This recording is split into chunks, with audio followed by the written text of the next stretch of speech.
We are a country that is strong, that is willing, as I discussed today, to use muscle, military power in defense of our values and our allies. But you've got a quarter of Canadians in a recent poll who say maybe we should have a travel ban. You've got 40% saying the refugee targets for this year are too high. There are some Canadians who are feeling deeply uncertain and worried and vulnerable. So do you risk sounding tone deaf, talking about liberalism and diversity and tolerance, and perhaps not hearing them? The opposition is saying it's frothy liberalism. I am absolutely convinced that there is not only no contradiction between keeping Canadians safe and standing up for our values, I think those things are mutually reinforcing. Canada is stronger. Our open society is stronger. Our liberal values are stronger in a world where those values are most broadly shared. And that is not frothy liberalism.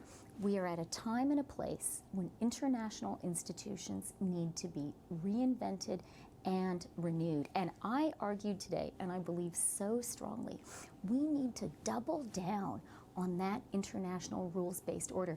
And doing that is the best way. I believe it is the only way to ensure safety and security for Canadians. There are only 36 million Canadians. A Fortress Canada approach is not going to be an approach that will maintain our prosperity or our safety. So you talked a lot about America today. Are you saying we need to go it alone and put some separation between our foreign policy and America's foreign policy? You referenced it a lot in your speech today. What exactly are you saying about Canada's role now? My central conviction is about Canada recommitting to building our leadership in our multilateral alliances. Having said that, we also need to be honest with ourselves and with Canadians.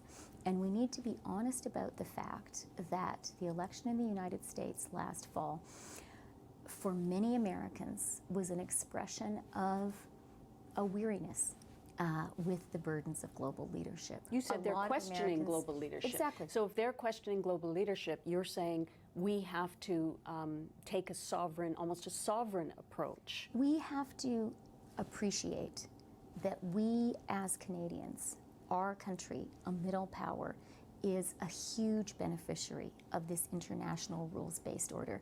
And we have to step up.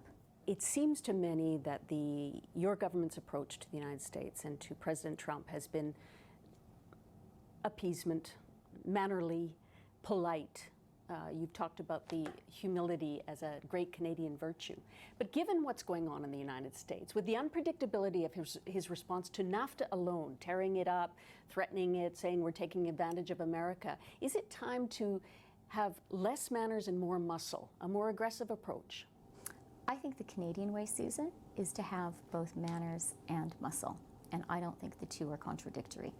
I think it's absolutely right for us to be polite, for us to be reasonable, for us to be fact-based. I also absolutely think we need to be absolutely firm and resolute in defense of the national economic interest. So would there be resistance? Are you going to have a pattern of resistance against them pushing Canada to get more benefit out of the NAFTA deal? Trade negotiations are always tough. Trade negotiations are always about every country working hard to get the best possible deal. And that's what we're going to do. I do want to say one thing, really, to reassure Canadians. We have the best, the smartest, the toughest, and the most professional trade negotiators in the world. I know, because other countries are constantly trying to hire them. So I feel these are going to be robust negotiations. I believe trade is win-win, and I think we're going to get there, and I think we're going to get a great deal for Canada. But you're dealing with President Trump, who we haven't seen the likes of before. You must have to alter your strategy. You must sit at your desk some days and say, what? What's this now? Good diplomats always think about their strategy and their approach in terms of what works with the person across the table. So, of course, so what works with him? Well, My direct counterpart is Secretary Tillerson, and his experience running ExxonMobil is a great advantage for Canada. I said to Secretary Tillerson the first time I met him that I thought he was probably the cabinet secretary with the deepest knowledge of Canada and the Canadian economy, and he did not disagree. So I think in him we have a strong voice at the U.S. cabinet table who really understands Canada. So you say you deal with the person across from you. How does the Canadian government approach Donald Trump? So I've been present with the Prime Minister at his 2 face-to-face meetings with President Trump, and I have to say they were really good meetings. The President really listened. He listened carefully to what we had to say and responded to it. It was a real conversation. There was a real warmth in the meetings, and in both of them, including most recently in Italy and Taormina, the President talked about Canada being the largest market for the United States. The President said that, a little bit incredulously. He was like, "You guys are really important to us." And we said, "Yeah." He's figured that out. Absolutely.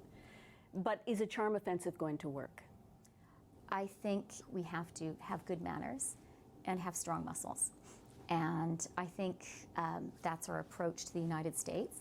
In some ways, that would be a good summary of the foreign policy speech I gave today. We have strong, positive, optimistic values, and at the end of the day, we need to back them up with strength. I think that's a good way of approaching the world and a very Canadian way of approaching the world.